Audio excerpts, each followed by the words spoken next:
नमस्कार, स्वागत है आपका। मैं हूँ स्मिता रिशाल। आप देख रहे हैं हमारा खास प्रोग्राम हेलो डॉक्टर।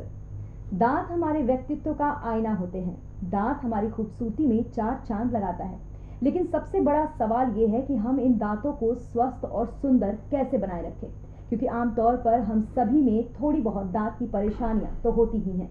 तो इसी को जानने के लिए आज हमारे साथ स्टूडियो में मौजूद हैं डॉक्टर दीपक कुमार सिंह, जिनसे जानेंगे हम कि किस तरीके से हम अपने दांतों को स्वस्थ और सुंदर बनाए रख सकते हैं। तो इसी पर ज्यादा जानने के लिए हम बात करेंगे। हमारे साथ स्टूडियो में मौजूद हैं इस वक्त डॉक्टर दीपक कुमार जी।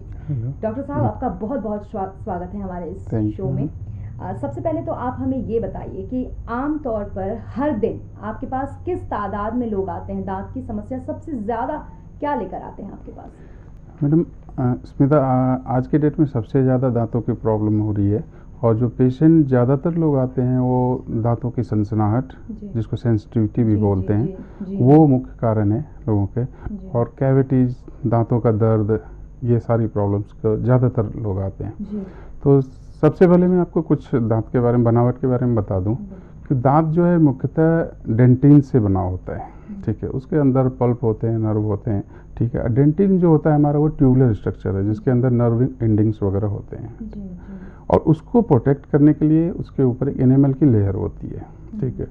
वो सारी कारण जो कि हमारे एनेमल लेयर को हटाता है, चाहे वो चिप होती है, तो वो वहीं से हमारी प्रॉब्लम शुरू होती है। वहीं से हमारी कैविटी भी बनते हैं, वहीं से हमारे दांतों का ठंडा गर्म लगना भी शुरू होता है। तो ये मुख्य कारण होते हैं हमारे। जी, और हमें ये ज़रूर बताइएगा हमारे दर्शकों को कि जो कैविटी वाली समस्या जो लेकर आते हैं, तो वो किस उम्र के, किन उम्र के लोग होते हैं जो कैविटी की समस्या लेकर आते हैं? ज़्यादातर बच्चों में, क्योंकि हम कैविटी की समस्या देखते हैं। तो नहीं, ऐसा नहीं कहा जा सकता। ये हर एक उम्र के लोगों में होते हैं, बच्चों से लेकर बड़े की उम्र में भी कैविटी की समस्या होती है, ठीक है। उनका मुख्य कारण है खाना का फंसना, फूड लॉजमेंट जो होती है। अगर आपके दांतों में, दांतों के बीच में कहीं भी कैविटी, खाना फंस रहा है, तो वो कैविटी का मुख्य कारण होता है, ठीक है। किस ढंग की कैविटी है, क्या प्रॉब्लम्स है, वो आप एक बार डेंटिस्ट को विजिट करके ही उसको डायग्नोस किया जा सकता है प्रॉपर, और फिर उसका प्रॉपर ट्रीटमेंट किया जा सकता है। जी। तो डॉक्टर साहब, क्या आपको ऐसा लगता है कि जो दांतों को लेकर लोग काफ़ी ज़्यादा मतलब केयरलेस रहते हैं?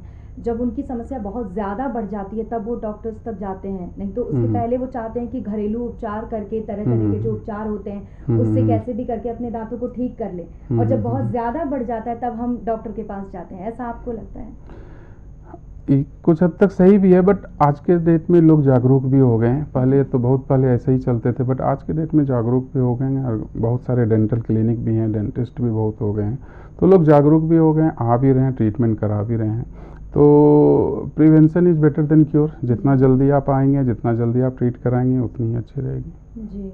और ये टूथपेस्ट को लेकर आपको क्या कहना? कई सारे टूथपेस्ट हम देख रहे हैं आजकल जो बाजार में आए हुए हैं, जो सेंसिटिविटी को लेकर भी है, कोलगेट ने जैसे अपना देखा, तो ये टूथपेस्ट को लेकर आप क्या कहना चाहेंगे? क्या अलग अलग टूथपेस्ट सच में उतना फ़ायदा करते हैं? डिपेंड्स अपॉन द प्रॉब्लम, कि अगर आपकी प्रॉब्लम किस ढंग की, उस हिसाब से टूथपेस्ट होते हैं। मेडिकेटेड, रूटीन यूज़ के लिए अलग टूथपेस्ट होते हैं।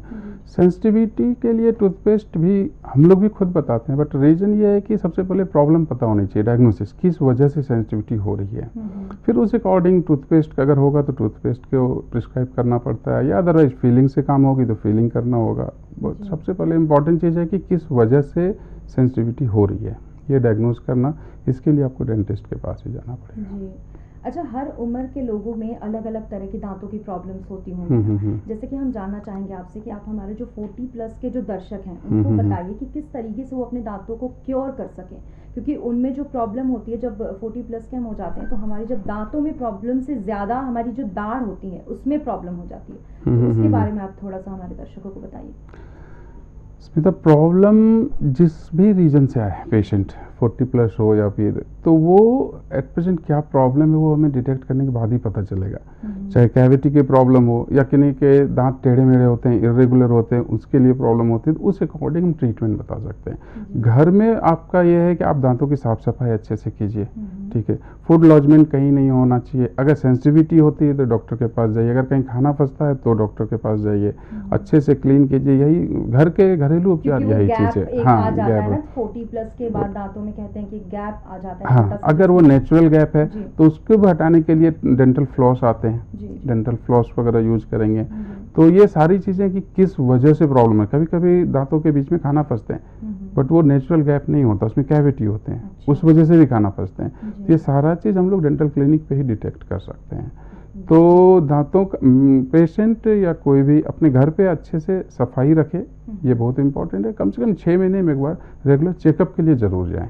वहाँ से आपकी सारी समस्या का समाधान हो सकता है। बिल्कुल। तो सुना आपने कि 6 महीने में जो डेंटल चेकअप है वो दांतों की बेहद ज़रूरी होती है, क्योंकि दांतों को लेकर हम सबसे ज़्यादा केयरलेस होते हैं, जबकि जो हमारी सुंदरता है, जो हमारी अपनी नेचुरल सुंदरता है, उसमें दांतों का सबसे अहम योगदान है। लेकिन जब हम इसको खोने लगते हैं तब हमें ये बात समझ में आती है। जब हमारे पास ये होते हैं तब हमें ये बात नहीं समझ में आती। खैर, हम आगे जानेंगे इनसे। सर कि ये बताइए कि जो कभी किसी के साथ हादसा हो जाता है, कोई एक्सीडेंट हो जाता है, उनमें जो उनके अपने दांत होते हैं वो युवा अवस्था में ही उनके दांत चले जाते हैं, उसके बाद उनमें कैप लगते हैं, कृत्रिम दांत लगते हैं, तो इसको हम किस तरीके से क्योर करें, किस तरीके से इसको प्रोटेक्ट करें? आज के डेट में डेंटल टेक्नोलॉजी बहुत एडवांस हो गई है। सारे ढंग के रिप्लेसमेंट, मिसिंग टूथ के सारे ढंग के ट्रीटमेंट पॉसिबल हैं। ठीक है। ये एक ट्रॉमा केस है, किस लेवल पे दांत उनके मिसिंग हुए, टूटे, क्या हुए, ये depends upon the bus reason के ऊपर डिपेंड करता है, या क्या किस हद तक दांत डैमेज हुए उसके ऊपर डिपेंड करता है। बट हाँ, डेंटल टेक्नोलॉजी इतने एडवांस हो चुके हैं कि सारे ट्रीटमेंट हो जाते हैं। मतलब अगर बहुत ज़्यादा डैमेज है तो उसके तो भी रिप्लेसमेंट है, डेंटल इम्प्लांट होते हैं, ब्रीजिंग होती है, हर एक ढंग से हम लोग। तो सर कभी ऐसा आपके पास केस नहीं आया कि बहुत ज़्यादा डैमेज हो चुके हैं उनके एक्सीडेंट्स में दांत, और अब आपने उनका दांत लगाया लेकिन अब वो उन दांतों में दिक्कत आ रही है, कभी बहुत ज़्यादा पेन हो जा रहा है? क्योंकि मेरे भी कई लोग ऐसे जानने वाले हैं, एक दो लोग हैं जो जानने वाले, जो कभी ये बात कहते हैं, मैंने कई बार सुना है कि मेरे दांतों को मतलब मैंने जब से लगवाया तब से कई बार अचानक से दर्द होने लगता है, फिर ठीक हो जाता है।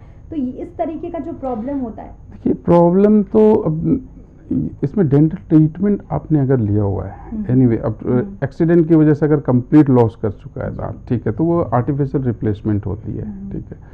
रिप्लेसमेंट के बाद कब प्रॉब्लम हो रही है, कितने दिनों पे क्या प्रॉब्लम हो रही है, वो उसी टाइम देख के बताया जा सकता है किस वजह से हो रही है। एनीवे आर्टिफिशियल होती है तो उसका ट्रीटमेंट होता है, बट डिपेंड करता है कि उसमें क्यों प्रॉब्लम हो रही है। ठीक है। तो उसी इसमें डायग्नोस करके दिखाया जा सकता है, बट जनरली ऐसा होता नहीं है। क्योंकि बहुत लोग आपको ऐसे भी मिलेंगे जिन्होंने 20 साल पहले भी आर्टिफिशियल दांत लगवाए हुए हैं, आज भी चल रहे हैं। डिपेंड करता है कि प्रॉब्लम भी हो सकती है। तो वो सारा चीज़ उसी में डायग्नोस करके उसका क्या प्रॉपर ट्रीटमेंट है उसी में बताया जा सकता है। जी।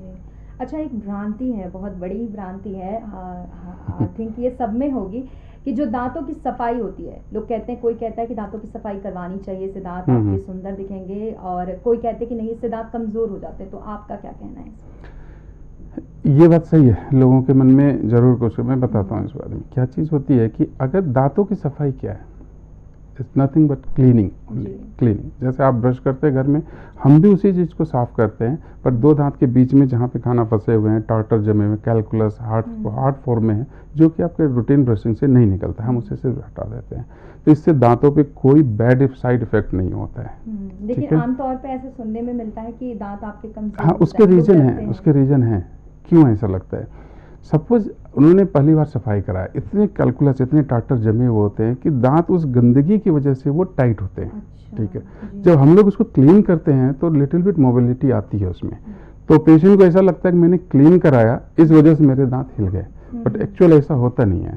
ठीक है। बट फिर भी क्लीनिंग कराइए, अच्छा है, वो ज़्यादा बढ़िया रहता है, उससे दांतों की लाइफ भी बढ़ती है, खूबसूरती भी बढ़ती है। मेरे ख्याल से कई दर्शकों को हमारे सुन के बहुत अच्छा लगेगा कि दांतों की क्लीनिंग जो होती है वो बहुत ही ज़रूरी होती है, क्योंकि इससे दांत कमज़ोर नहीं होते। बिल्कुल नहीं होते। इसकी बात से आप इस बात को लेकर ज़रूर आश्वस्त हो जाएंगे कि दांतों की क्लीनिंग से दांत कमज़ोर नहीं होते, बल्कि आपकी जो दांतों में डर्ट जमा होती है, जो फंसा हुआ खाना होता है, बल्कि वही निकलता है, ये आपके लिए ही अच्छा है, जो आपको जरूर कराना और दांतों को एक अच्छी लाइफ भी जी देते हैं, एक वो अच्छी लाइफ भी मिलती है। अब एक सवाल ऐसा है जो कि मेरे ख्याल से जो हमारी जितनी भी दर्शक माएँ होंगी वो ज़रूर जानना चाहेंगी कि वो अपने बच्चों का, क्योंकि जो बच्चे होते हैं, छोटे बच्चे, कैविटीज सबसे पहले उन्हें लगती है, चॉकलेट्स खाते हैं, जंक फूड्स खाते हैं इसकी वजह से, और जो वो किस उम्र से ब्रशिंग शुरू करें, उनकी जो टूथपेस्ट की मात्रा हो वो कितनी हो, ये आप हमारे माओ को बताइए आज। जब से मुंह में पहला दांत इरप्ट होता है, इवन ये बताया जाता है कि जब मुंह में दांत इरप्ट नहीं भी हुआ हो तो भी उसकी गम्स की सफाई करते रहनी चाहिए, ठीक है। ब्रशिंग उसके पहले क्या होता है कि आप कॉटन को थोड़ा गीला करके या कपड़े को गीला करके मुंह की सफाई करते रहना चाहिए। दांत आ जाए तो दांत की सफाई करनी है, जब बच्चा कंफर्टेबल हो तो जब ब्रश से सफाई करनी है, बट एनीवे हमें साफ करके रखना होता है, ठीक है। ये सफाई बचपन से ही ध्यान रखता है, नंबर 1। दूसरा चीज़ क्या है कि बच्चों को हमेशा रात में ब्रश करने की आदत डालें, स्टिकी चॉकलेट को अवॉइड करें थोड़ा, ठीक है। और जितनी बार वो चॉकलेट वगैरह खाता है तो उसके बाद पानी से अच्छे से कुल्ला कराएं, ठीक है। छोटे बच्चे का टोटली डिपेंड्स करता है उनके माँ के ऊपर कि वो कैसे केयर करती हैं उनके से। तो किसी भी तरीके से आपको दांतों की सफाई करके रखना है, ठीक है। बच्चा जब सोया हुआ छोटे बच्चे तो उसको कपड़े से भी, आप गीले कपड़े से भी साफ करके उसकी गंदगी को हटा सकते हैं, ठीक है। टूथपेस्ट बच्चों के लिए अलग अलग पेस्ट आते हैं, आप मार्केट में इजीली अवेलेबल होता है, आप उसको यूज कर सकते हैं। तो क्या वो सेफ होते हैं बच्चों के लिए, जो अलग-अलग टूथपेस्ट कई ब्रांड्स के आते हैं? बहुत ब्रांड्स के होते हैं, सेफ होते हैं वो एज ग्रुप के टूथपेस्ट आते हैं, पर्टिकुलर एज ग्रुप के लिए वो मेंशन होता है, आप उसको यूज करते हैं। जी। अच्छा, तो हमें ये बताइए कि जो एक बहुत ही इंटरेस्टिंग बात होती है, जब हम बच्चे होते हैं तो हमारे दांत आते हैं, लेकिन जब हम बड़े हो जाते हैं फिर भी हमारी एक दांत आती है जिसे हम अकल दांत कहते हैं। ये बहुत ही इंटरेस्टिंग है, काफी लोग इसको मतलब कहते हैं अकल दांत। ये होती क्या है अकल दांत, और ये क्यों इस उम्र में आती है? अक्कल दांत एक्चुअली ये नाम रखा हुआ है अक्कल दांत, बट ये थर्ड मोलर है जिसको विजडम टूथ भी बोलते हैं, जो 18 साल की एज से ही इरप्ट होना शुरू होता है। अराउंड 18 से लेके 20, 22, 24 साल तक की उम्र तक ये आते हैं। तो चूंकि उसी एज में थोड़ा वो एडल्ट होते हैं तो इसलिए इसका नाम रख दिया गया है विजडम टूथ, अक्कल दांत। और ये सबसे लास्ट दांत होता है जो कि इरप्ट होता है, इसे थर्ड मोलर, ठीक है। तो हर एक मोलर के, जैसे फर्स्ट मोलर 6 साल से 7 साल की उम्र में इरप्ट होते हैं, सेकेंड मोलर 10-12 साल की उम्र में होते हैं, थर्ड मोलर 18 से 20 साल की उम्र में होते हैं। तो इसको चूंकि 18 साल की उम्र में एडल्ट होते हैं, लोग तो बोलता है कि चलो अक्कल आ रही है, बुद्धि आ रही है, इस ढंग से इसका, हाँ, अक्कल के दांत आ गए, इसलिए इसको अक्कल दांत बोलते हैं। अच्छा, थर्ड मोलर। यहाँ रुकते हैं एक छोटे से ब्रेक के लिए, लेकिन ब्रेक के बाद हम डॉक्टर साहब से जानेंगे पायरिया की बीमारी के बारे में, क्योंकि ये आमतौर पर हम सभी में पाया जाता है और ये काफ़ी एक जटिल समस्या है। तो हम जानेंगे कि पायरिया आखिर क्या है और कैसे इसे दूर किया जा सकता है।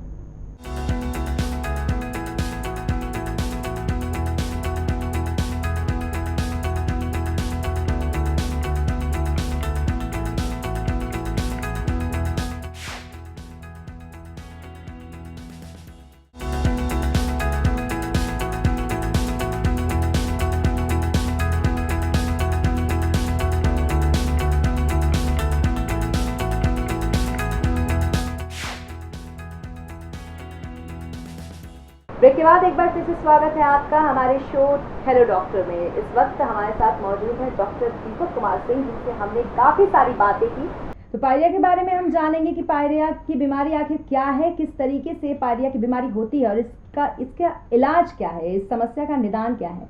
तो डॉक्टर साहब, आप हमें ये बताइए कि मैंने एक बार कहीं एक योग गुरु के इंटरव्यू में देखा था कि वो कह रहे थे कि जो पायरिया जो समस्या है, इसका निदान किसी भी डॉक्टर के पास नहीं है, कोई भी डॉक्टर नहीं बता पाता कि योग की समस्या का क्या निदान है। तो आप मुझे बताइए कि योग एक्चुअली जो पायरिया है, इस बीमारी, इस समस्या का क्या निदान है?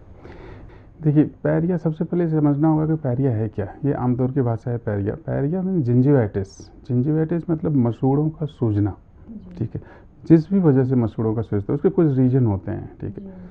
फूड लॉजमेंट सबसे पहला, अगर दांतों के बीच में खाना फंसेगा तो फूड लॉजमेंट, मसूड़ों में सूजन आएगी, दैट इज जिंजिवाइटिस, ठीक है। हार्मोनल चेंजेस की वजह से भी मसूड़ों में सूजन होती है, मे बी इन प्रेगनेंसी या फिर किसी ढंग की मेडिसिन होती है, ठीक है। मेंटल डिसऑर्डर की मेडिसिन चलती है, उनके भी मसूड़ों में सूजन होती है। ये ट्रीटमेंट है, 100% क्योरेबल होता है ये, ठीक है। सबसे पहले हमें कॉज देखना होगा कि किस वजह से इनके मसूड़ों में सूजन है, डेट इज पैरिया। अगर फूड लॉजमेंट से है तो हम क्लीनिंग से ठीक करेंगे उसको, ठीक है। अगर प्रेगनेंसी के टाइम में होता है तो भी उसकी ट्रीटमेंट क्लीनिंग होती है, और फिर हार्मोनल डिसबैलेंस उस समय होते हैं, ठीक है। और तीसरी, अगर कोई मेडिसिन की वजह से उनके गम्स में इन्फ्लामेशन हो रही है तो उसको देखते हैं, उस हिसाब से इसका ट्रीटमेंट है, बट इट्स 100% क्यूरेबल होते हैं। तो ऐसा होता है क्या कि पायरिया का जब इलाज चलता है उसके बाद दांत बहुत ज़्यादा कमज़ोर हो जाते हैं? क्योंकि पायरिया में आमतौर पे ऐसा देखा जाता है कि दांत कमज़ोर हो जाते हैं। पायरिया के इलाज में दांत कमज़ोर नहीं हो जाते, क्योंकि सफाई पायरिया से दांत कमज़ोर हो जाते हैं। अच्छा, ठीक है। जब पेशेंट हमारे पास आते हैं तो ऑलरेडी दांत कमज़ोर होते हैं, या किन्हीं के अर्ली डायग्नोसिस होती है जो शुरू में आ जाते हैं, उनके दांत कमज़ोर नहीं भी होते हैं। तो डिपेंड्स करता है कि पेशेंट किस स्टेज पे आते हैं हमारे पास, ठीक है। कभी कभी सीवियर जिंजिवाइटिस होती है, इवन जिंजिवाइटिस इंक्लूडिंग पेरियोडोंटाइटिस में बोन लॉस भी हो गया होता है, तो उस कंडीशन में क्या होता है, दांतों का हिलना शुरू हो जाता है, ठीक है। तो हम लोग उस स्टेज पे जो ट्रीटमेंट करके उसको जितना दांतों को सेव कर सकते हैं करते हैं, ठीक है। बट इसका ट्रीटमेंट है, ट्रीटमेंट है। और सबसे इम्पोर्टेंट चीज़ होती है कि रीजन ढूंढना बहुत ज़रूरी होता है। ऐसा नहीं कह सकते कि इसका कोई ट्रीटमेंट नहीं है, और ये बहुत बड़ी प्रॉब्लम नहीं है। जिंजिवाइटिस एंड पायरिया ये घर घर की प्रॉब्लम है, जनरली हाँ आमतौर पे सबको होते हैं, सबको होते हैं, ठीक है। तो इससे घबराने की कोई ज़रूरत नहीं है। इसका ट्रीटमेंट तो प्रॉपर डेंटल क्लिनिक पे जाइए, डेंटिस्ट को दिखाइए, उसका प्रॉपर ट्रीटमेंट है। और बिल्कुल, और इसके बाद दांत भी आपके कमज़ोर नहीं होते, नहीं होंगे पायरिया के बाद आपके दांत मैक्सिमम जितना उसको हो जाते हैं, वो कमज़ोर नहीं होते जी। और एक बात जो और मुझे आपसे पूछनी थी वो ये कि जो बच्चे होते हैं, छोटे बच्चे या बड़े लोग, किसी को भी ले लीजिए, जो जन्म से जिनके दांत तिरछे होते हैं, आड़े टेढ़े ऐसे दांत होते हैं, ये क्यों होते हैं और इसका ट्रीटमेंट क्या है, इसका उपाय क्या है? टेढ़े मेढ़े होने का रीज़न सबसे बड़ी चीज़ क्या होती है कि आज के डेट में जॉ की साइज की ग्रोथ जो हो रही है ना, थोड़ी छोटी हो रही है, और हर एक लोगों को दांत 32 ही आते हैं, 32 दांत ही होते हैं। कुछ एक्सेप्शन होते हैं जिनके एक दो मिसिंग होती हैं। तो कोई चीज़ हमारे जबड़े में 32 दांत आना है, ठीक है, और अगर जबड़े की साइज छोटी होती चली जाएगी तो डेफिनेटली वो टेढ़े मेढ़े होना शुरू हो जाएंगे, ठीक है। तो जंक फूड हैं, बहुत सारे फूड हैं जिससे जॉ की प्रॉपर एक्सरसाइज नहीं हो रही है, तो इस वजह से दांत टेढ़े मेढ़े भी हो रहे हैं, प्रॉपर जॉ डेवलपमेंट नहीं हो जाने की वजह से। बट इसका ट्रीटमेंट है, जिसका एक डिपार्टमेंट ही होता है, इसको बोलते हैं ऑर्थोडोंटिक ट्रीटमेंट। इसमें हम लोग दांतों के ऊपर ब्रेसेस लगा के, ठीक है, उसको दांत को सीधा कर देते हैं, ठीक है। अगर दांत बाहर हो, अंदर हो, तो जो भी अकॉर्डिंगली जिस ढंग का भी ट्रीटमेंट रिक्वायरमेंट होती है प्रॉपर ठीक कर दिया जाता है, एस्थेटिकली एंड फंक्शनली। एस्थेटिकली में तो उसको देखने में भी अच्छा लगे, और फंक्शनली खाने के चबाने के, तो उस हिसाब से इसका प्रॉपर ट्रीटमेंट है, जिसको ऑर्थोडोंटिक्स ट्रीट करते हैं, ठीक है। और ये भी आज के डेट में समस्याएं बहुत बढ़ रही हैं, ये इस तरीके की, हाँ, टेढ़े मेढ़े बनने का जी आमतौर पे देखने को मिल रही है, जो छोटे बच्चे हाँ बहुत ज़्यादा मिल रही है, क्योंकि हमारी फूड हैबिट चेंज हो चुकी है, ठीक है। पहले के खाने में अभी के खाने में बच्चे जंक फूड ज़्यादा ले रहे हैं, जिसकी वजह से जॉ की प्रॉपर एक्सरसाइज नहीं हो रही है, जॉ छोटे हो रहे हैं, तो डेफिनेटली वहाँ पे क्राउडिंग शुरू हो रही है, टेढ़े मेढ़े हो रहे हैं।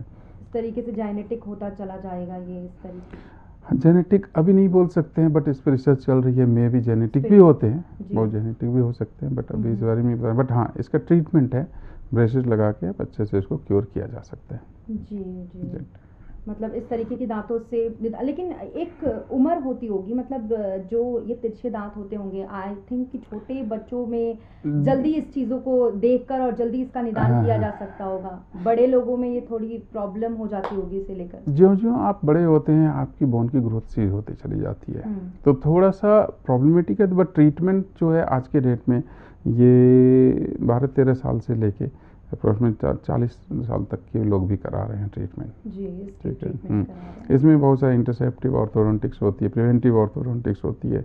इवन 6-7 साल के बच्चे को भी अगर अर्ली डायग्नोस किया जाए कि उनकी जॉ साइज छोटी हो रही है, तो हम लोग जॉ भी एक्सपेंड करते हैं। अच्छा, वो भी जॉ को एक्सपेंड करके बड़ा करके इस ढंग से बनाया जाता है कि ताकि आगे टेढ़े मेढ़े की प्रॉब्लम ना हो, आगे ना, क्योंकि ये आगे आ सकती है, आगे आ सकती है, मतलब ऐसा हो सकता है। हाँ, तो हम लोग जॉ ग्रोथ भी करा के, अच्छा, तो वही मैंने बताया कि डेंटल ट्रीटमेंट जो होता है, डेंटल बहुत ही एडवांस हो चुकी है, ठीक है। तो इसके लिए आप डेंटिस्ट को विजिट कीजिए, वो डायग्नोसिस होगी प्रॉपर, तो उसी अकॉर्डिंग ट्रीटमेंट भी हो जाएगी। जी, आमतौर पे ऐसा होता है कि हमारे दांतों में जो बहुत ज्यादा पेन हो प्रॉब्लम जाता है होती है तभी हम जाते हैं डेंटिस्ट इवन के टेढ़े पास। मेढ़े भी जब उनके टेढ़े मेढ़े हो जाते हैं तब उसको वो ट्रीटमेंट के पर्पज से जाते हैं। जी वही मैंने बताया, prevention is better than cure. जी, हम इनिशियल स्टेज में नहीं जाते, जब वो हमें उससे दिक्कत शुरू हो जाती है तब हम डॉक्टर्स के पास तब जाते हैं। जी, तो ये भी एक तरह की प्रॉब्लम है, ये जो मानसिकता है आपकी। मैं बार बार कह रही हूँ कि जो दांतों से जुड़ी हुई जो प्रॉब्लम्स है, इसको आपको समय रहते निदान करना इसका बहुत ज़रूरी होता है। आप बिल्कुल भी दांतों को इतना टेकन फॉर ग्रांटेड मत लेकर चलिए, क्योंकि दांत हमारी खूबसूरती को बढ़ाता है। तो इसलिए आगे हम आपसे ये भी जानेंगे कि जो बहुत ही ज़्यादा निकले हुए दांत होते हैं, ज़रूरत से ज़्यादा जो निकले हुए दांत होते हैं, इनका जो हम देखते हैं काफ़ी लंबा प्रोसेस चलता है, जो पिन लगते हैं, कैप्स लगते हैं। जी, तो ये क्या नॉट कैप, पिन जो बोलते हैं, जैसे मैंने बताया अभी ब्रेसेस ट्रीटमेंट दांतों के टेढ़े मेढ़े होने का, वो हाँ ये ट्रीटमेंट थोड़ा लंबा होता है। ड्यूरेशन अप्रोक्सीमेट 1 ईयर के लगभग ये ट्रीटमेंट चलता है। ठीक है, तो उसमें डिपेंड्स करता है दांत बाहर, आपने सवाल किया कि बहुत ज़्यादा बाहर होते हैं। हाँ बहुत, वो डिपेंड करता है कि किस ढंग की ट्रीटमेंट, आइदर सर्जरी से भी हम लोग उसको अंदर करते हैं, सर्जिकल प्रोसीजर भी होते हैं, ब्रेसेस भी लगाते हैं, सर्जरी भी करते हैं, तो डेट इज ऑर्थोगनेटिक ट्रीटमेंट। तो वो डिपेंड करता है कि पेशेंट को डायग्नोज करने के बाद, देखने के बाद ही कि क्या है, बट ट्रीटमेंट पॉसिबल है हर एक ढंग से। लेकिन ट्रीटमेंट मतलब इसमें पॉसिबल है सारा चीज़ मतलब सही हो सकती हैं, सही ढंग से, जैसे हमारी हर किसी की जैसे बिल्कुल होती बिल्कुल वैसे बिल्कुल उनकी दांत वापस उनके हो सकते हैं। और मुझे ये भी जानना था कि जो कैप्स यूज होते हैं दांतों में, तो उनका जो रंग होता है, क्या आगे चल के वो रंग फीका हो जाता है?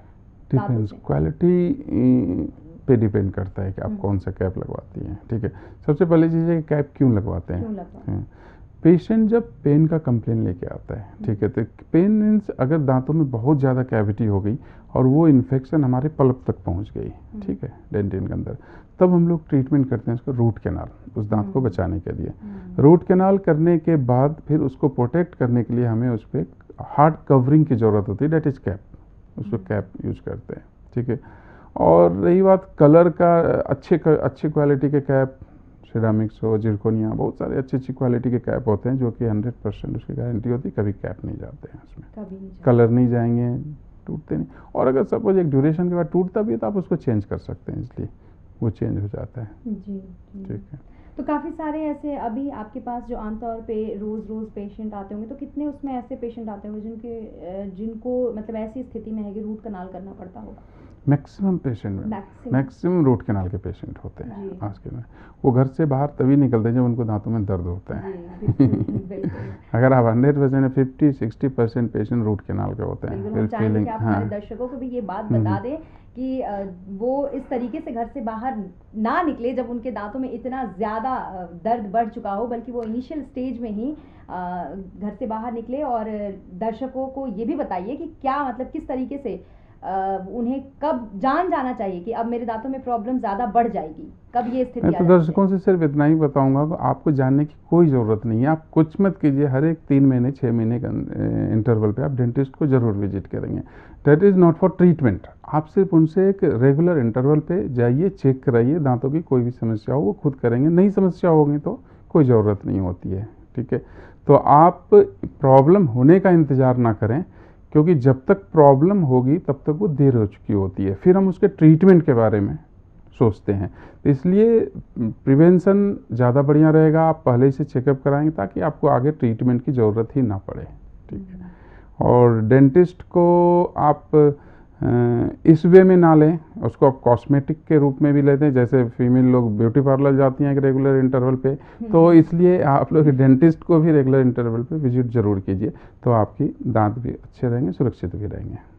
जी बिल्कुल, जिस तरह से आप ब्यूटी पार्लर जाती हैं उस तरीके से अब आपको डेंटिस्ट के पास भी जाना चाहिए, ताकि आप दांतों की जो ये समस्या है इस तक ना पहुंच पाए, उससे पहले ही आप अपने आप को सुरक्षित कर लें।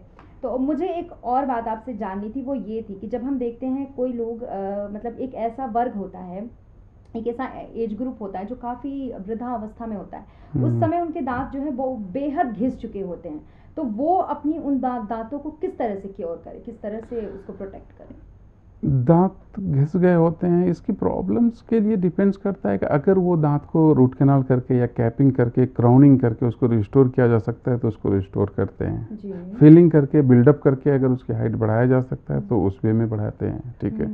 अगर दांत की पेरियोडोंटल प्रॉब्लम है, बोन लॉस हो चुकी है, उसका कोई ट्रीटमेंट नहीं किया जा सकता तो फिर उसको निकाल के हम लोग वहाँ पे आर्टिफिशियल टूथ से रिप्लेस कर सकते हैं। जी।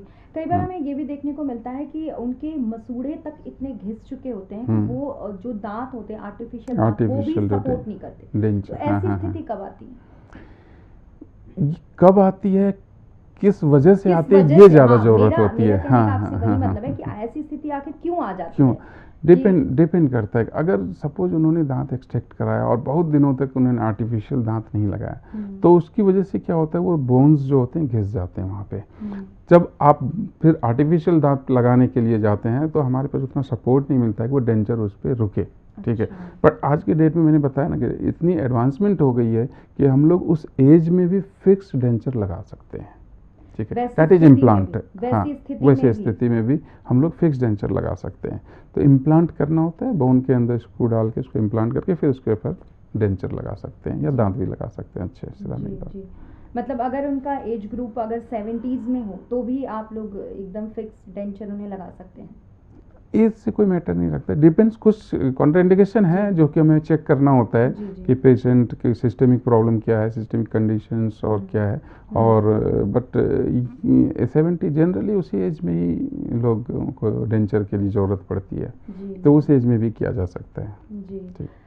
और एक और सवाल जो काफ़ी अहम है वो ये है कि हम आमतौर पे देखते हैं कि जो लोग गुटखा खाते हैं, खैनी खाते हैं, उनके दांत काफ़ी गंदे होते हैं। अब मान लीजिए अगर उनको अपने दांतों को साफ करना है तो वो कितना प्रॉब्लमेटिक होता है? क्या वो साफ हो जाएगा बिल्कुल वैसा जैसा एक नेचुरल एक वैसे लोगों का होता है जो इसका यूज़ नहीं करते हैं, हमारा जैसा होता है वैसा हो सकता है उनका दांत? मैडम, सबसे पहले तो आपको अपनी हैबिट्स क्विट करनी पड़ेगी। सबसे इम्पोर्टेंट चीज़ ये है, अगर आप ये एक्सपेक्ट करेंगे कि मैंने सफाई किया और दांत वाइट हो गया और फिर आप हैबिट को भी कंटिन्यू रखे हुए हैं तो नहीं हो सकता, ठीक है। और सफाई ज़रूर कराइए, शायद एक बार में ना हो, 2 बार में हो, 3 बार में हो, बट वो अपने वापस उस कलर पे आ सकते हैं, लेकिन हैबिट क्विट करना बहुत ज़रूरी होता है। और ये भी आपने अच्छा टॉपिक उठाया कि ये पान गुटखा वगैरह, ठीक है। और इससे सिर्फ दांतों की नहीं प्रॉब्लम होती, इससे और भी कॉम्प्लिकेशंस हो रहे हैं। जैसा कि आप देख रहे हैं कि टोबैको मोस्ट कॉज कैंसर जो होते हैं ये ज़्यादातर उससे हो रहे हैं, स्मोकिंग, ये सब तो प्रॉब्लम्स कर ही रहे हैं। तो हैबिट तो ऐसे भी ब्रेक करना चाहिए, ठीक है। और इसको क्लीनिंग से हम लोग जितना मैक्सिमम होता है, चाहे एक बार में हो, 2 बार में हो, तो वो चले जाते हैं, वापस अपने कलर पे आ जाते हैं, वापस अपने कलर पे आ जाते हैं। जी, तो आपने सुना कि तंबाकू छोड़ने से काफ़ी फ़ायदा होता है। ये आपके स्वास्थ्य को तो अच्छा करेगा ही, साथ ही जो आपके दांत बिगड़ चुके हैं, जो आपके दांत अब काले हो चुके हैं, वो भी आपके नेचुरल कलर पे आ जाएंगे, आपके दांत फिर से सुंदर हो सकते हैं। तो अब हमें आप यहाँ पे ये भी बताइए कि जो हम माउथ कैंसर सुनते हैं तो उसका क्या रिलेशन है? माउथ कैंसर होता कैसे है? मैम, इसकी एक प्रॉपर अननोन एटियोलॉजी होती है।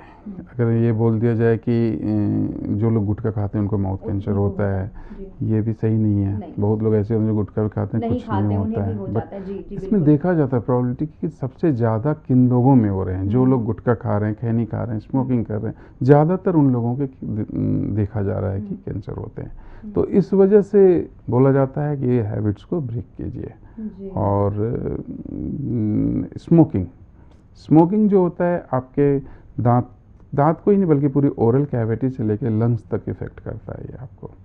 तो ये सब हैबिट्स तो कैंसर का प्रॉपर रीजन तो नहीं बताया जा सकता, बट हाँ, जितने भी केसेस होते हैं तो उनमें देखा गया है कि ज़्यादातर लोग वो किसी न किसी हैबिट से ग्रसित होते थे, चाहे तो टोबैको हो, पान गुटखा जो भी खाते हैं। जी।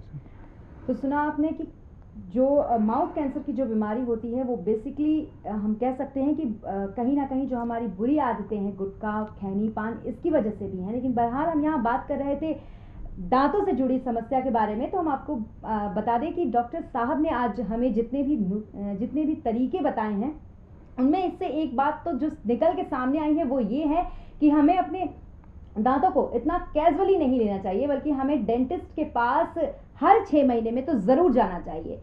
यहाँ तक कि डॉक्टर साहब ने तो ये भी कहा कि जिस तरीके से हम ब्यूटी पार्लर जाते हैं, हम यही सोच के डेंटिस्ट के पास चले जाएं, लेकिन हम जाएं जरूर। आजकल डेंटिस्ट्री में डेंटल ऑर्नामेंट्स भी आ गए, डेंटल ज्वेलरी, डेंटल ज्वेलरी बोलते हैं। अच्छा। आप दांतों के ऊपर भी कुछ डायमंड की तरह स्पार्कलिंग लगा सकते हैं, तो वो सब भी हाँ बिल्कुल आ गए हैं। ठीक है, आप जैसे ब्राइडल मेकअप पे पार्लर जाती हैं तो उसके अकॉर्डिंग आपके ऊपर दांत के ऊपर भी ऑर्नामेंट्स लगाते हैं हम लोग, तो उस ढंग से भी आ गए।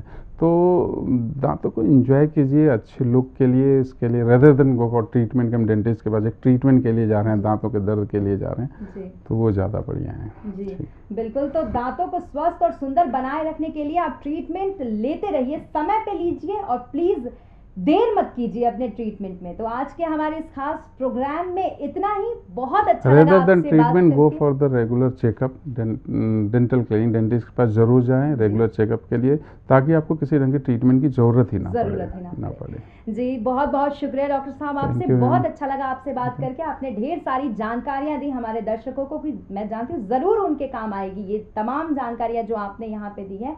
तो इसी के साथ हमारे इस खास प्रोग्राम में इतना ही। तब तक के लिए नमस्कार।